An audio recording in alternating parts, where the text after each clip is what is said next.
എടാ വിശ്വസിക്കാക്കുന്നില്ലല്ലോടാ. ഇത് 2025 കലണ്ടർ, ഇത് 1941 കലണ്ടർ. രണ്ടും എക്സാക്ട്ലി സെയിം ആണല്ലോടാ. നീ ഒന്ന് നോക്കി. ഡേറ്റ്സും വീക്കെൻഡ്സും മാത്രമല്ല, അന്നും ഇന്നും നടന്നിട്ടുള്ള ട്രാജിക്കായിട്ടുള്ള സംഭവങ്ങളും ഏകദേശം ഒരേപോലെയാണ്. World war 2, genocide, starvation, bombing, mass killing of civilians. ഇനി 2025 നടന്ന സംഭവങ്ങൾ നീ തന്നെ നോക്ക്.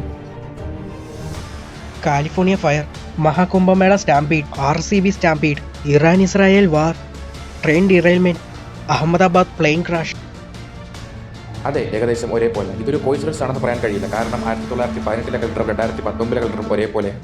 എക്സാക്ട്ലി പറയുവാണെങ്കിൽ 2019 കൊറോണ വന്നു പോലെ അല്ലേ? അതെ, 2019 കൊറോണ വന്നപ്പോൾ 1915 സ്പാനിഷ് ഫ്ലൂ എന്ന രോഗം വന്നു. അപ്പോ അങ്ങനെയാണെങ്കിൽ ഇതെല്ലാം ഡീകോഡ് ചെയ്തെടുത്താൽ നമുക്കിനി ഫ്യൂച്ചർ പ്രെഡിക്റ്റ് ചെയ്യാക്കോ? ഫ്യൂച്ചർ പ്രെഡിക്റ്റ് ചെയ്യാമെന്ന് മാത്രമല്ല, വേണമെങ്കിൽ നമുക്കത് മാറ്റി എഴുതുകയും ചെയ്യാം.